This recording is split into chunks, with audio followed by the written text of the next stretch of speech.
here. Got it. Okay, we've got an interesting topic today. Not that the other topics I talk about aren't interesting, but this is totally different than anything else I've discussed. I've got a guest who's a freelance photographer, 20 years of photographing Fortune 500 business professionals, rainforests, ICUs, luxury spas. And he walked away from all of that to pursue this whole project. It's an overall project in his life. It's called A Peace of Mind. And we're going to be talking with him about that. He's also an author. And the 3 books that he has written, I believe it's just 3. Well, just 3. I've written 0. So far. So far 3 books. But I think it's interesting that major life events sparked each of these 3 books, the most recent of which is called Portraits of Peace, that I just finished reading, and I really, really enjoyed it. So my guest today is John Noltner. John's coming to us from Minnesota. I believe he's born and raised in Minnesota. He happens to be staying there right now, but technically he's living in his RV with his wife, but it's under repair right now. So he's at a friend's house talking with me today. So John, thanks for being here. Hey, it's great to be with you, Dave. My Packer and Badger friends would be disappointed if I didn't clarify. I was born and raised in Wisconsin, but we've been in Minnesota for 30 years. Okay. All right. My fault. I probably should have known that. That was in the book too. And I'm getting my facts mixed up. So thanks. Oh, there were a lot of words in that book. It was really, really good. And there's I told you before we started, I've got about 7 pages worth of notes. So I can't go over all of those, but can you just talk to me, maybe frame it up with why you've decided to pursue this whole overall project called A Peace of Mind? What has compelled you to basically walk away from a lot of the, the material things in life to go down this path? Yeah, really, as a freelance photographer, I had the good luck of shooting just a wide variety of stories. I'd be photographing executives one day and artists another, and barge pilots the day after that. And I'm curious about everything. And I found sort of beauty and wisdom in all of those people and all of those places. And as I found our political rhetoric getting more and more divided, I was really concerned about all the things that ask us to look at what separate us. Yeah. Because through my personal experience, I saw so much that connected us. I felt so at home with all of these people from different backgrounds, and I enjoyed these conversations. So I wondered if there was something I could do with my photography and storytelling, instead to look at what connects us, to try to remember those things that we share in common. And that doesn't mean that we ignore the challenges. The world is filled with challenges, and I think it's really important that we face those honestly and directly. But what we seem to be forgetting these days is that I also think it's important that we approach those challenges with a grace and a hope and a belief that something better is possible. And so really, it's interesting because you say I walked away from all of these things. Really, some of these things walked away from me because the recession in 2008 and 2009 really handed me some free time. It really reduced my workload as a freelance photographer quickly and dramatically. And I think if my phone had kept ringing, I probably wouldn't have started this project. But I had this downtime, and I was going stir crazy. And I had to think of some positive way to use that energy. I had to think of some way to be productive in that space. And so I just started doing these interviews. First, I did one, and that was interesting. So I did another, and just slowly over time, it developed into this body of work that had some legs. And then it just really grabbed a hold of me, and then we ran with it. So talk to me about we're going to get into Portraits of Peace. The bulk of this conversation will focus on that. But back, it was in 2008, right? When Obama was elected, and you referenced in your book this, the transition, or the conceptual transition between hope to hate. He was elected under the umbrella of hope. And then somewhere along the way, the nation started, viewing the whole experience in a hateful way. Or I hope I'm explaining this right. You correct me if I'm wrong. And that kind of was the linchpin that sparked you to start writing. Did I capture that right or no? I think that's fair. We all experience this in different ways, but when Obama was elected, I had some hopes that this meant that we had sort of evolved and progressed around issues of race, and that there was some hopeful future laid out there. But I think pretty quickly we saw that there was a political backlash to that, and there was a resistance to it, and some really ugly voices came out, and some really ugly ideologies were sort of given platform. And that was unsettling to me, and it made me think that there is more work to do. That single election was not representative of everything being better. That single election actually just sort of opened the door to see some of the less pleasant sides of, I think, our social condition. And so these issues had always been interesting to me. You read in the book, my dad was a social worker and my mom was an educator. So these notions of the common good were always present in our lives. And I'm not sure exactly when or how, but somehow the very notion of the common good has become politicized. Yeah, absolutely. And then the second book you wrote was on the heels of the Ferguson situation in Missouri, and then the Portraits of Peace was sparked by the events in Charlottesville. So it's interesting, all race related situations that sparked you as a white guy just like me to go out and start talking about it. But your pursuit was not really a pursuit of, let me understand this race. I think your intentions were really to figure out where are we similar, where are we related in some ways, and then you decided to pursue this whole concept of, let me understand what you think peace is. And so kind of talk to me about what compelled you to reduce expense? I understand that maybe some of the opportunities weren't finding you, but the fact that you just got in, your car or an RV and started traveling all around the country, self-funded, staying wherever you could stay, interviewing people all over the country in their kitchens on your own dime. That's a pretty risky venture. I mean, and you had to be driven by something more. Obviously, it wasn't money that was driving you. It was some sort of curiosity, right? Yeah. And I'll tell you that I married well, and that doesn't mean that Karen comes from a wealthy family, and neither do I, but I married well because I have a wife who's supportive and encouraging. And when I come up with these sort of crazy ideas, her response tends to be, you should do that. We can figure out how to make this work, and I always say that some jobs feed the belly and some jobs feed the soul. And my belly had been pretty well fed as a freelance photographer, but my soul was getting hungry. I saw this contention around me, and I had to respond to it in some way. And like you say, you and I, middle-aged white guys, I'm the poster child for privilege. Married, 2 kids, live in the suburbs, got a college degree, all the things. And there's not a lot that we can do about the condition we're born into, but the question always is, what do we choose to do with that? Yeah.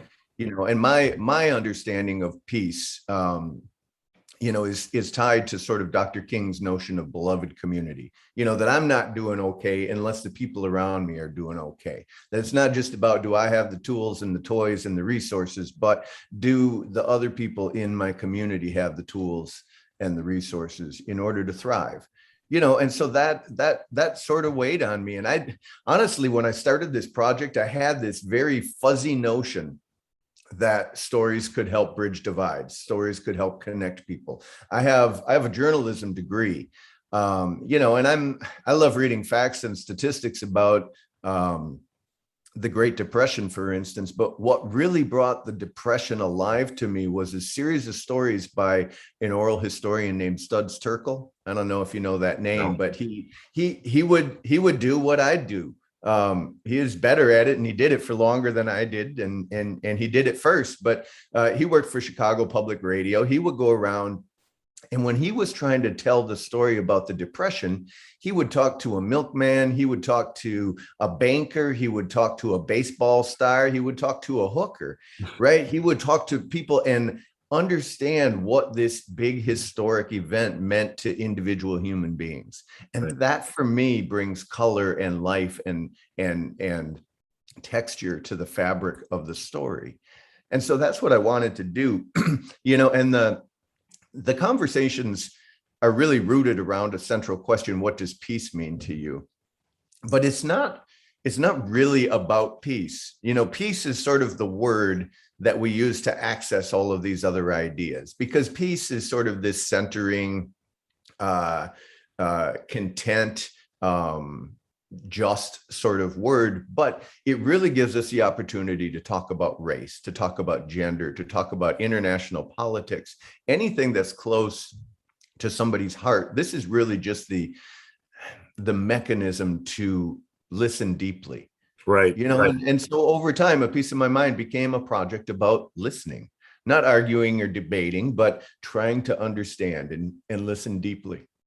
That was one of the things that struck me as I was reading your book. I was just writing down words that, I mean, we don't know each other. I mean, we talked once, maybe a couple of months ago, and then today. So we don't know each other. But what struck me about you is you're incredibly curious, empathetic, self-aware, to the point where you knew that your presence might not be welcomed or even trusted. Your intentions. You're talking to people that were probably thinking, who the hell is this guy? What is he doing here? What is this white guy doing in my kitchen? Why do I Curious want to about bare my soul to him? yeah. Like, so what are your intentions? Are they pure? Are you really interested? Are you going to use this against me? Are you looking to debate with me? But the fact that you were aware of it, you never throughout the book, it didn't seem to me that you ever felt at one point to defend yourself or to justify yourself. You just sat in a place of curiosity and empathy and complete awareness of how you might be making them uncomfortable. That's kind of what I was taking out of it. And I wonder if you got what you wanted out of it. Did you feel that people were transparent with you and trusted your intentions as time went on? Yeah. It's a weird dynamic, but I'll back up a little bit and tell you that my whole reason for getting a journalism degree when I was in college is that I'm relentlessly curious about almost everything. And so this path of journalism seemed to be a ticket to be able to walk through a door and, oh, well, you're interested in, I don't know, raising cattle. You can go do a story on raising cattle. You're interested in building a cedar bark canoe. You can photograph a story about that. So it really was a door to explore almost anything. And as I travel, yeah, you're entirely right. There are some people who may not be excited to sit down and talk with me, may not trust me. Historically, there's a lot of reasons why certain communities might not trust a person who looks like me. Mm-hmm. They've got a lot of evidence and experience that doesn't go well for them. Mm-hmm. But that's sort of a larger structural issue. And on a human personal interaction, that can be hard to overcome, but there are ways to build trust, and it takes time, and we need to invest that time. If we expect a real conversation from folks, we have to do that groundwork, and we have to invest that time in building a relationship, in building trust. And there really are no shortcuts to that. Right. And I do think that when you sit in conversation with somebody, they can tell if your intent is authentic.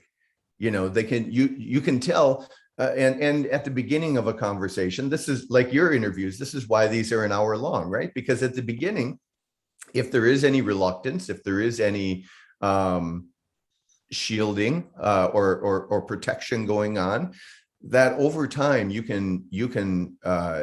people can let down their defenses when they begin to trust you, when they begin to understand that you're paying attention, you are listening, you're not there in a gotcha sort of moment where you're trying to trap anybody in any sort of conversation. In fact, and I don't try to pretend to be anything I'm not. I'm just a guy. I'm an artist. I'm a photographer, and I'm working on this project. And most often in the conversations, my favorite questions are simply, what do you mean by that? and tell me a little bit more. Tell me more about that. Help me understand that a little bit. And in the process, I tend to make myself vulnerable, and I'll share the places where I feel like I'm not well informed, or where I recognize that I have more to learn, or times when I've messed up or really put my foot in my mouth. I'll share those openly, sort of as a human expression of we all make mistakes. And I find that when I'm more vulnerable with the people I'm interviewing, that they tend to be more vulnerable and open with me. So let me build on that one. Before I build on that one, and I don't want to lose my train of thought because I've got all these notes, but what I noticed also is you didn't talk to people that looked like you and came from your background. You talked with people who, survived the Holocaust, or, survived gang violence, or, came from, whatever racist background, whatever. They were exposed to all sorts of tragedy, whether it's American Indian background, whatever. But there was a story you had written about, and I believe it was a couple that survived the Holocaust, if I'm not mistaken, in an attempt to relate to them in the conversation. You said put your foot in your mouth. You unintentionally put your foot in your mouth because you decided to tell a story about, I've been there, or my wife and I visited this area. And in an attempt to connect, it actually hurt the feelings of, I believe it was the wife. Do you remember that story? And can you just talk about that? Because I think all of us do this. We're trying so hard to maybe over-connect that it actually has a reverse effect. Yeah, you're talking about Fred and Judy Barron, who I met in Minnesota, and they were in Bergen-Belsen together. They both survived. They actually met after they were released. They got married and had a long life together. But as I was sitting in their living room and we were having this conversation, Judy was talking about it, and I did exactly what you said. I shared that my wife Karen and I had been to Dachau in Germany several years earlier, and how profound and moving I felt that experience was. And I shared that in order to try to connect. But Judy was hurt by that because she had one time revisited one of the Holocaust camps. She had gone and revisited, and she was hurt and wounded that it had become, in her view, sort of a tourist destination, and that people weren't treating it with the dignity and the reverence that a space like that deserved. And so that was really hard, excuse me, for her to experience that, and to see that people were seeing it in different ways than her. So up until that point, I had never considered that visiting a site like that could be anything but reverent. Mm-hmm. But as I was talking, I could sort of sense a shift in the room, right? I could sense that she was sort of retreating into herself a little bit, and I had to call that out, and I had to acknowledge it. And I said, Judy, I feel like something just happened. Can you help me understand what it was? And she explained that thought to me, and I had to say, I'm really sorry. I had never thought about it that way, but you've helped me to see it in a new way. Mm-hmm.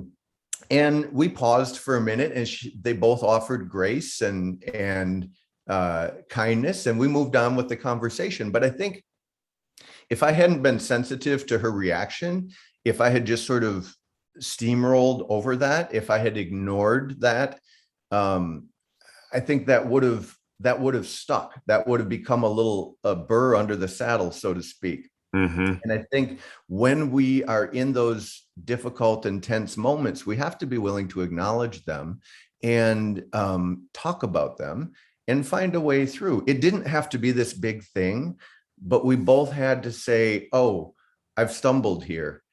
Can you give me some grace, and can we somehow keep going? And I think that willingness to own your mistakes, and at least be aware of the tone and the mood in the room and in a conversation, I think is really important to building trust. I couldn't agree more. That reminds me of a story later in the book. And was it Black Elk? Am I getting that right? Oh yeah, Black Elk, Myron Poirier's. I don't remember at the moment how many greats it was, but I think Black Elk was his great grandfather. Yeah, but was that within that story there was a discussion about Myron's effort to rename a mountain. Was it Mount? I forget what it's called now, and he wants it to be Black Elk Mountain or something to that effect. Well, you know what? It's in the Black Elk Wilderness. It's the highest point in South Dakota, and it was named by the white government as Harney Peak. Well, Harney was a general, and I don't know all of the history, but there was some problematic history, and he was involved in some massacres, and I don't remember the dates or the specific numbers, but it was really problematic. That peak also was the place where Black Elk had gone as a youth to have his vision of all people living in unity, and so there's a serious disconnect in there with that sort of history in the place, and then having it named after someone like Harney. So Myron Poirier was one of the people who was working to get the peak renamed as Black Elk Peak to honor his ancestor. And as it turns out, some of the great grandchildren of Harney also became allies in that movement and said, you know what, you're right, great grandfather doesn't necessarily need this named after him. And so as that book, that was their second book, American Stories, as that was going to press, the U.S. Board of Geographic Names actually voted to change the name. So it's now Black Elk Peak. Yeah, and within that story, he references the Battle of whatever. There was a sign out there. Was it the battle? I don't know if it was the Battle of Little Bighorn. Oh. The massacre. I'm hacking it up on you, but do you know what I'm talking about? Yeah, so I'll tell you, and that was he and I talked about that a little bit, but it was something I had noticed because I had been in that neighborhood. It's near the Pine Ridge Reservation, and it was driving to his house. Years before, I had been to the site of Wounded Knee, where there was a massacre, and the government imposed sign at the site said, I'm sure that it said Battle of Wounded Knee, but over the top of the word battle, somebody from the local community had screwed a 2x4 and with red paint written the word massacre there. So then it said massacre at Wounded Knee, which is how, if you look at the history, that should be noted. Then when I went back to interview Myron, so this is maybe 8 years later, I revisited that same sign, and now the government placed sign actually reads massacre at Wounded Knee. So there's this very slow acknowledgement of the fact that words do matter, the fact that we need to tell ourselves the full and authentic history of who we are. And, to my sensibility, those things aren't happening quickly enough, but they are happening. And so that gives people like Myron a little bit of hope that we can make some progress. These name changes are really symbolic, but they carry some weight, and they go a long ways toward building that sort of trust in between communities that we talked about earlier. Yeah. My wife and I always battle about the words thing, because I always dismiss words because I feel like they come up short. And I understand why you would say words do matter, because if the words that are listed or displayed on the sign are inaccurate or untruthful, they matter. It's like, that's a bunch of crap. That's not what happened. We were massacred here. There's no like battle here. They massacred us. So I can see why, in that case, words absolutely matter. The other thing that I thought was interesting is two examples of symbols that caught you by surprise. One was a swastika, and you're talking with a Jewish woman, and she had a swastika in her house, so she kind of educated you on that. But then later on, you were talking to a Vietnam vet, if I'm not mistaken, about the peace sign, and her perception of the swastika was not yours, and his perception of the peace sign was not yours. So comments on that? Yeah, let me address both of those. Well, first, the image she had in her house was not the swastika. It was the arms bent the other way. on it, and which is some ancient and beautiful symbol for love or something positive. The Nazis then bastardized it and turned it into their symbol that's come to universally acknowledge hate. But at my quick view, I looked at it and I'm like, what on earth is a Jewish woman doing with a swastika in her house? And again, I said, Barbara, I'm sorry to ask, but I'm just really curious. Help me understand this.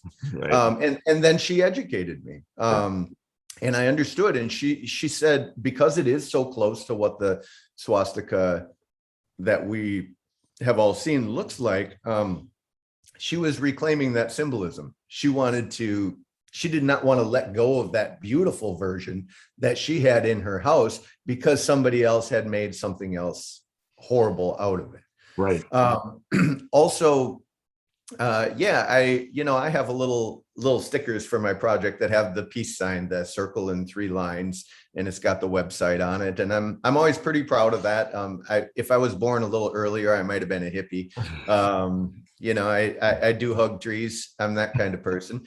But so when I sit down and interview somebody, I give them one of those. I said, here's the project, thanks for taking the time. Well, I was doing that with a Vietnam War vet who explained to me that when he came back from the war to pick up his life again, go to college, buy a house, get married, and move on with things after doing his service, that he was met by people at the bus station who were holding that sign and yelling horrible things at him, and they spit on him when he got off of the bus. And so when he sees that peace sign, it does not mean anything peaceful to him. It's really problematic for him. And so we talked about that a little bit. And I said to him, well, geez, maybe, I have to acknowledge that even though I sort of align myself with those peace activists, thinking that war was unjust, I said, I also need to reckon with the fact that they did a lot of human damage to people like you, who were just doing your service and doing, following your orders. And I said, I have to own that. And maybe the peace sign isn't the right symbol for this project. And he said, no. He said, I like hearing you talk about what it means to you too, because he said that helps me understand it in a new way. Because we all get into our little bunkers. We all get into our little silos and surround ourselves with people who think like we do. And really, I think when we can start to hear across that difference, Dan became really good friends with a peace activist in Missoula, Montana. That's where this Vietnam War vet lived. And, he acknowledged that the peace sign was important to her. And so on her birthday, he bought her a pair of peace sign earrings, so we can get past some of that baggage that we all carry. This is what it means to me, but I can acknowledge that it means something different to you, and sort of honor that. Yeah. So it's all gray and muddy, but it's also pretty beautiful when we can sit in that tension. Yeah. And find a path through it. Yeah, but somebody else doing what you've done, I think, could really screw it up if they feel the need to battle every thought or opinion or feeling. And you're able to sit there in a state of curiosity and desiring to understand, and not feel the need to say, hey, by the way, let me tell you how I think. I think that I don't have to defend myself. It's not effective. You're not going to beat somebody into submission to think like you do.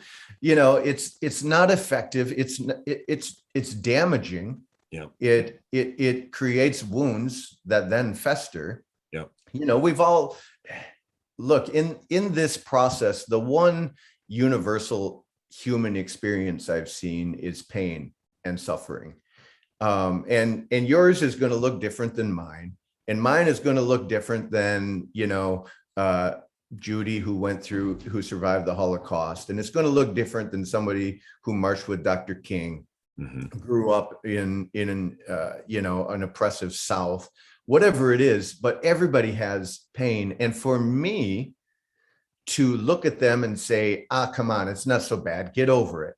That does nothing to heal the wound. In fact, it drives it deeper and it places a wedge between us. One of the most powerful things I think we can do for one another is simply to say, I see you, I hear you, and you matter.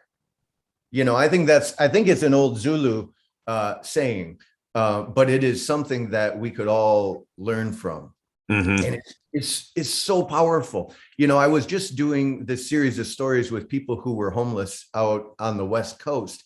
And I did this day of studio portraits, and we just asked them to respond in 25 words. What do you wish the world understood?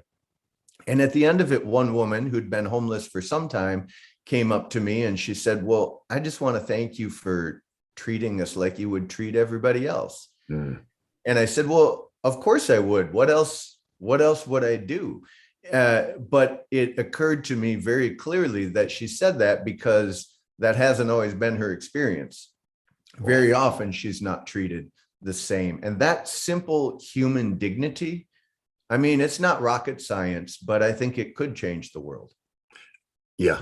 Well, you probably felt a lot of that on this trip. There was a story you told about being invited you were invited initially, I believe, into a Baptist church, and you couldn't go the first time.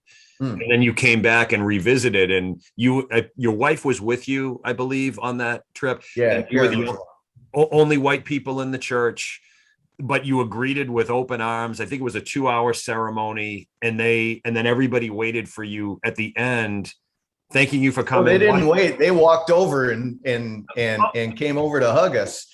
Yeah. Were you surprised by that? Is that what you would have expected? Well, I'd sort of been in that space a little bit before in different places. And so to some extent, I expected it, but not to that overwhelming level. Like everybody in the church came over. And again, this is where I think, candor and a little bit of humor serves us all well. When Elaine Baker is the woman who I interviewed, who invited us there. And I called her up and I said, Elaine, we're going to be in your neighborhood again. We're a couple hours away, but that's close enough for me. And she said, well, then you got to come to church with me on Sunday. And I said, well, what's that going to be like when a couple of white Northern Lutherans walk in your door? And she said, well, you'll be the only ones, but we'd love to have you. And so walking into, and of course, this is an experience that probably every person of color has had in our country, where they walk into a place and they're the only person of color. Well, this time we're the only white people who walk in, but we were made to feel welcome. But what I really loved was at the end, when the pastor came up too, and I said to him, again, joking a little bit, I said, up north at my Lutheran church, we all tend to sit on our hands when we praise Jesus. I said, but y'all don't seem to suffer from that same malady. And he, because there's energy and people are standing up and waving their arms. And he smiled and he said, well, you know what? He said, there's no right way to praise the Lord. There's no wrong way to praise the Lord. This is just the way we do it. Yeah. And I thought, how beautiful is that? And if we could tap into that beauty and that variety, that really makes our world interesting. What if we could just find a way to honor that instead of, beating each other up because we're not doing it the same as the other people do it? Yeah, you compared and contrasted that with the tragedy in that South Carolina church. You must have been sitting in, I believe that happened prior to you going to that service. But what was going through your head as you're sitting through that service? You see how accepted you were, how beautiful it was, and to think of what happened in the church. I forget the guy who did that, but he was allowed in and accepted as well, and then he murdered all of those people. Yeah, he violated that trust in a horrific way. And I remember his name, but we don't have to say it today. He and I'm totally aware of that when I'm in the space, and I know that I'm not that person, and I know that I'm there because I want to share something special with this group of people, but they don't know that that's what I think. And so that's interesting. But I did just this last year, as we've been on the road, we were in Charleston and we went to Mother Emanuel Church where that happened, and I interviewed Lee Bennett, who is one of the church historians. And we talked about that incident, and I acknowledged it. And I said, Lee, help me understand that, here I am, looking like this guy who visited this horrible thing on your church and hurt people who, I look like that guy and you look like the people who were harmed. I said, how do you come to trust a person like me again? I mean, as I was waiting for Lee on the steps of that church, I had my duffel bag and my stuff with my camera gear in it. And I'm like, oh my God, what could this look like to somebody else based on their history? And what might they think? But I asked that question to Lee and I said, how do you come to trust someone who looks like me again? And he said, this isn't our house. He said, this is the Lord's house. He said, and it's open to everybody. And we are here to love and serve and support one another. He said, we can't let the horrible acts of one person change who we are. So we remain here to love and serve and be in community. Isn't that what this is all about? I mean, even the words, how do you learn to trust somebody that looks like me? Isn't that inevitably what we have to look beyond? Is who cares what you look like? You know what I mean? And why would we stop there? I think that's the question that I have for people is, why do you stop with what they look like? Why? Well, yeah, it doesn't make sense. And I understand the world is busy and we all have a million things to do, but oh shoot, I'm trying to remember the name. Angela Bates is a woman I interviewed in Nicodemus, Kansas, which was settled by freed slaves after the Civil War. Yep. And she talks about how when we first encounter somebody, all we have is sort of that physical input or, visual input. This is what that person looks like. But when we can engage, when we can exchange a little bit of energy, well, then I can start to see that, I like Chinese food and you like Chinese food too. Or I love riding horses and you love riding horses. Or I got a kid that's being a pain in the butt and, you do too as you're raising your family. So you can start to see those things and you can start to fill in that picture with a more human image. And I think you obviously can't do that with every person you walk by, but I think that you can create a model whereby you understand when you start to see somebody as a human being, you start to understand those complexities, you start to see the fuller picture. And everybody you walk by on the road, that that's going to be the case. The other common theme, again, I'm not going to go through all of these, but you started the book talking about a gang member who was paralyzed as a teenager. You talked to folks that had experience in concentration camps, the homeless people, people from India, the Middle East, Black people, Native American people, gay people. I don't know that you missed any. You may have missed somebody along the way. I don't know, but every one of them went through something that was really, really hard. But what they weren't was angry. And what they weren't was, they weren't vengeful. They were well aware of everything. They didn't ignore anything. They faced it, but they all wanted in some way to give back and educate and understand as well. If like you were out in search of everyone's definition of peace, right? But all of these people were strangers to you. And it sounds like they found it. The people that should not be peaceful, or whatever reason not to be peaceful, were actually peaceful. Were you surprised by that? That continues to surprise and inspire me. People who forgave in unforgivable circumstances, people who chose love when hate would have come easily. Really, people who made intentional choices about finding a path forward. And as we go on and as this project develops, this is what I love. It's finding people in these really difficult situations, whether you're talking about the environment or race or faith or politics, whatever, who have chosen to find a path forward, who are finding creative solutions to some of these most challenging problems. And what I hope to do in the process is to lift those up as examples, to amplify those voices and use those for our model for how we can move forward, because it's happening everywhere. Whether it's people who are helping vets get through PTSD, people who are helping find resources for people who are homeless, people who are working on environmental issues down in the bayou that's washing away down in Louisiana. And what I love to do is find people in the midst of those challenges who refuse to quit, who refuse to throw their hands up and say, you know what, everything is hopeless, but are looking for a path forward. Because I think that's the only thing that's going to save us. One of the creative answers or responses to something that was negative you talked about in Idaho, and when you first went to Idaho, I can't remember who you met, but your first observation was absolutely spectacular, beautiful mountains, forests, just breathtaking.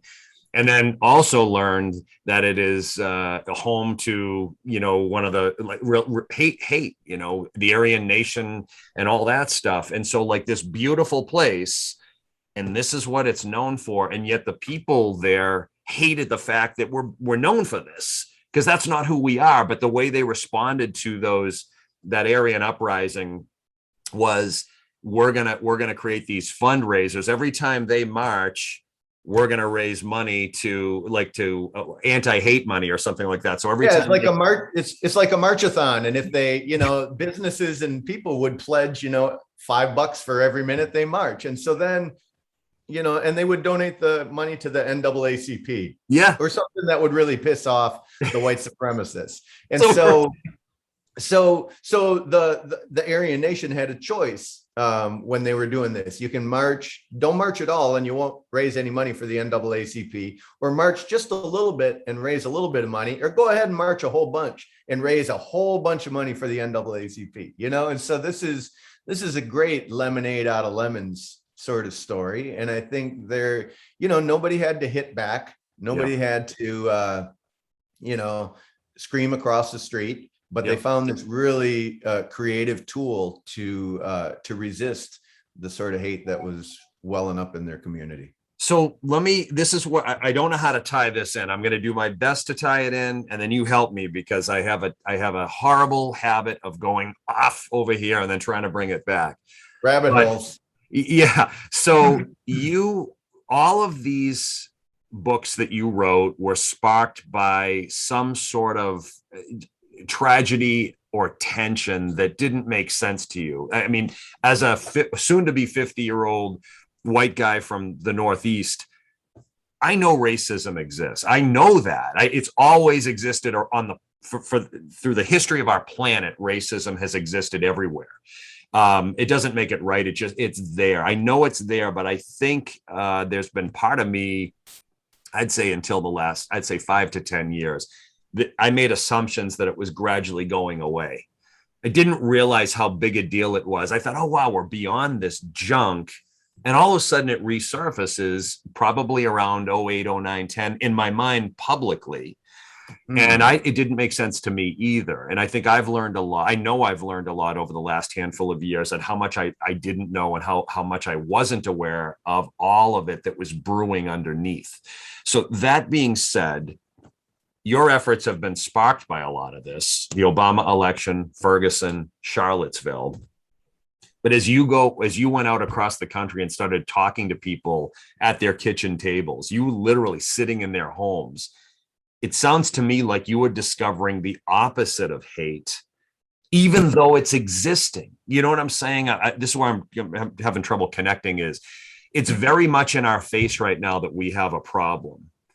And it's been politicized. It's there. There's no question about it. It's there. But the more you talk with people, the less you see it. You know what I'm saying? It's so crazy to me. And that because it can be slippery. And I think one of the frustrations I see from my friends, my folks, who, people of color who are in these conversations, is they're looking at people like you and me and saying, oh, okay, white people, so you finally see what we've been talking about all this time. I think a lot of the frustration that has built over the years is that because of the privilege that you and I have, is that we don't have to deal with it every day. We could have convinced ourselves that it was going away and getting better. And so there's, I've had people overtly say to me, well, where the hell you been for the last 30 years? I've been talking about this my whole life. So welcome to the party. Glad that you're on board now, but geez, we've been working hard on this. And so I have to own that a little bit as well. But here's what gives me hope. In Bloomington, Minnesota, the town that I lived in, there was a mosque. This is right around the time of Charlottesville, when they were protesting to keep the Robert E. Lee statue up. Somebody drove a car into a crowd of counter protesters, and Heather Heyer was killed. But in that same time frame, somebody threw a pipe bomb at the mosque in Bloomington, where my friends Noor and Warda went to pray every Friday, and nobody was hurt in that pipe bomb, thank goodness. But it was unsettling to a lot of people. And if that were the end of the story, that would have been really disappointing. But the next morning, over 1,000 people from the community showed up there and stood in solidarity with the Muslim community and said, no, this not on our watch.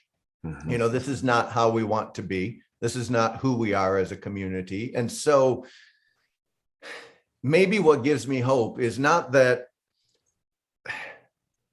dumb things are done happening. There are still horrific things that are happening. But when it happens, people respond. People are unwilling to look the other way. People are unwilling to sort of shrug their shoulders and say, oh, well, that's just the way it is. There is a concerted and intentional response that says, no, we can do better than that. And that's the part that gives me hope. What did you learn? In the book? Yeah. In the whole project? There were 3 lessons that I took away. And the first is to listen deeply, to lay down your armor a little bit, to not have to refute and rebut, to not have to correct, coerce, or convince at everything, but simply to listen, to let people feel heard. That's the first. The second is to challenge my own expectations, be willing to see my own blind spots. You talked about this. You listed off some of the different people I talked to, and you said, I don't think there's anybody that you've missed, but clearly there is. Early in the project, there weren't really any Indigenous voices in the project. And I went out to speak about it, and an Ojibwe woman came up to me afterwards, and she's like, well, why am I not represented here? Where are my people? And I had to acknowledge that was a weakness in the project, and the project would be stronger if I included that. And so then I had to be intentional about inviting Indigenous voices. I had to, a mother came up who had a child with a disability. She said, I don't see any representation of physical disability in this project. Do I not matter? And I said, you know what? I hear that. I recognize that. That's a blind spot for me. I need to address that. And then be intentional about inviting those voices in. So we all have those blind spots. We all have those biases. And so to acknowledge those, to challenge those. And then the third one is to keep showing up, keep coming to the table, because all of these challenges we're facing as a country, none of them are going to have quick fixes, and we're going to stumble along the way. What if I had that conversation with Fred and Judy Barron, and because I stepped in it and we had that uncomfortable moment, I decided, oh man, I'm not going to have any more conversations around that issue. That's too fraught. That's too scary. Yep. No, I think we need to keep coming back. We need to learn from those moments, and we need to do a little bit better the next time. Also, if you had become impatient with the woman who asked you, why didn't you include a chapter on, people with disabilities? You could have easily said, well, look what I have done. What have you done? Instead of judging me, you could have easily. Hey, this is my project. Don't tell me how to do my project. No, yeah. Sure, you can puff up your chest and respond like that, but to what end? Right. To what end? I think we all become better when we open ourselves up to those sorts of conversations and say, you know what? Yeah, I think I can do better. Let me give it a shot. And even better, can you help me do it? Absolutely. The other thing that I thought was really interesting is this was very grassroots, where you would show up in a state sometimes with nobody to interview, and you'd post on Facebook and say, hey, does anyone know anyone in Alabama?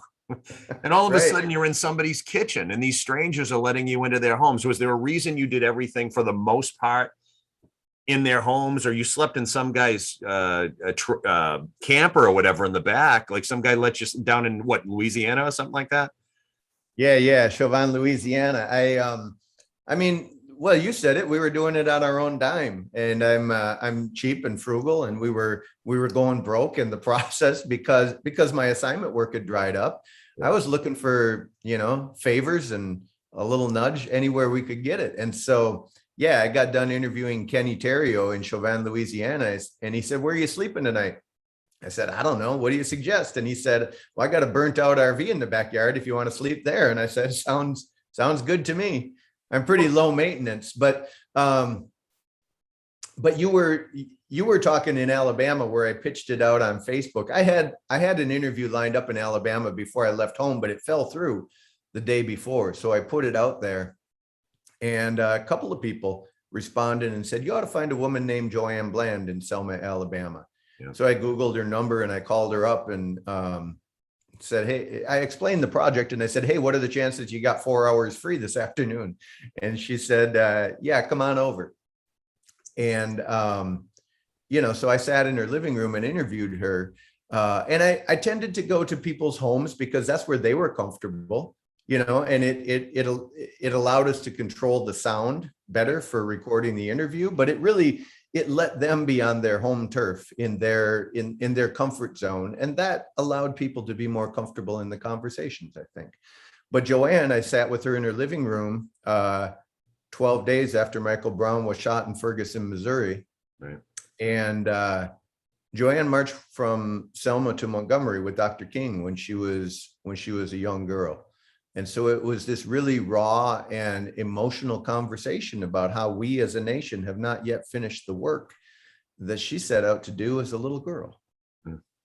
Wasn't she a little bit impatient with you early on, almost testing your understanding? Or well, anybody, Joanne leads groups through Selma and talks about the history, and anybody who's met Joanne will tell you that she doesn't beat around the bush. She tells it like it is. And I think probably at the beginning, she thought, here I was, some northern middle-aged white guy coming down south to drop in and duck out, as fast as you could.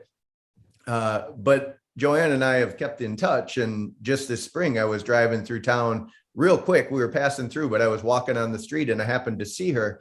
And she was leading a group of people. And I said, "Joanne, is that you?" And she looked at me and she goes, "John, what are you doing coming to town and not calling me first?" And gave me a big hug. So, we, whatever distrust or whatever it was at the beginning, I think together we overcame that. And, I love what she's doing, and I think she appreciates what we're doing.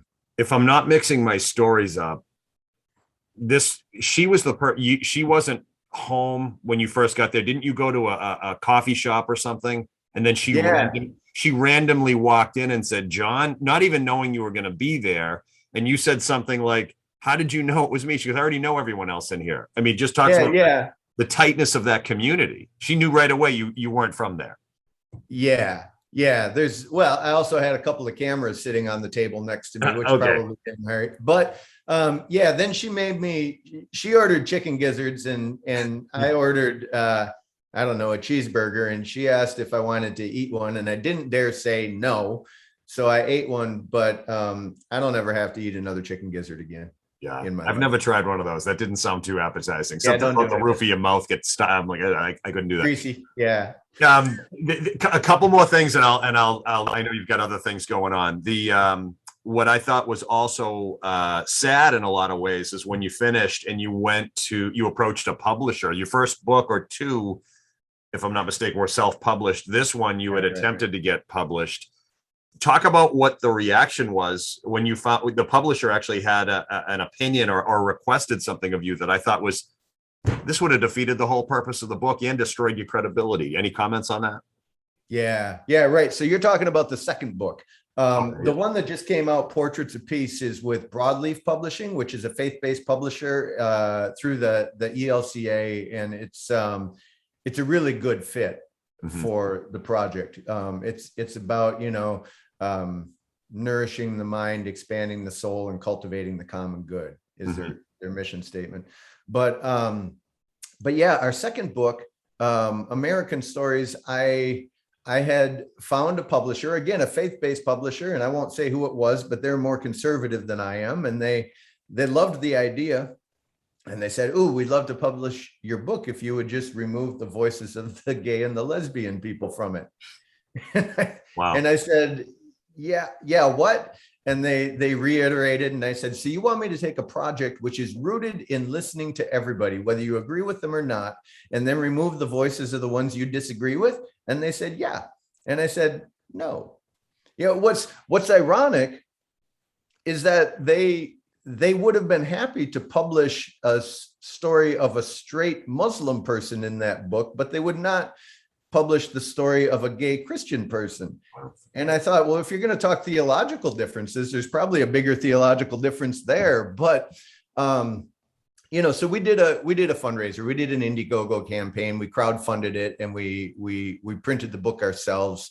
But the people who invested their trust in me by sharing their stories, I couldn't disavow that by hiding their stories.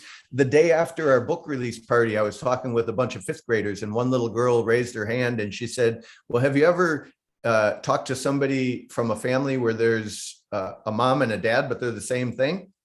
And I had to scratch my head for a minute. And then I said, do you mean a gay or lesbian couple? And she said, "Yeah." And I said, "Absolutely." Second story in our book is Laura Patey, and she's married to a woman for 30 some years, and they adopted 2 kids out of the foster care system and raised them as their own. And absolutely talk to people like that. And she said, "Okay, thanks." And she paused a second, and then she said, "Because I have 2 moms." And I thought, I think that was the first time she ever said that out loud in her classroom. So the fact that she was in a space where she felt comfortable being able to share who she was and her condition, I thought was really lovely. But also I thought, what would it have been like if my response to her would have been, "Oh, yeah, we've talked to people like that, but we haven't included them in the book." Yep. What would that have been like? And again, that ability to say to somebody, "I see you, I hear you, and you matter," is profound, I think. So you beat me to the punch. That was the last question I was going to ask you about. Oh, I'm sorry. No. I think it's great because that's a perfect way to kind of bring this full circle. Is you were able to present this to children, and you basically gave them permission to just speak openly. And you said at the beginning how important it is for us to be able to have difficult conversations. And it's what I do for a living. It's what I do for a living, coaching and training business professionals to say what they're not saying or ask what they're not asking. Just put it out there. It doesn't have to be a confrontation. It doesn't have to be the end of the world, but we spend so much time holding back or judging that no truth comes out. And I find that, you looked at what was going on in the world and said, "I don't believe that's all that's going on in the world. I'm going to go talk to people that I don't know who don't look like me. I'm going to find out what's really going on." And I think, and you did. I think at some level you found what you thought was true. But I'll give you the last word. How do you want to sum this up? And is there anything I didn't ask you? Well, we could talk a long time about this, but let me close with this story, since you brought it up about getting folks to have the hard conversations. I am convinced in this process that there's nothing we can't talk about. There are not taboo subjects. Ooh, don't talk about money. Don't talk about politics. Don't talk about whatever. No, you can find a way to talk about it, but you have to do the work. to open the space where that can happen. So I was interviewing a man named Tyrone Wirtz at Temple University in Philadelphia, and Tyrone served 36 years of a life sentence for second-degree murder. And I always do the interview first and then the photo. We got to the end of the interview and we were in this dumpy little beige office, I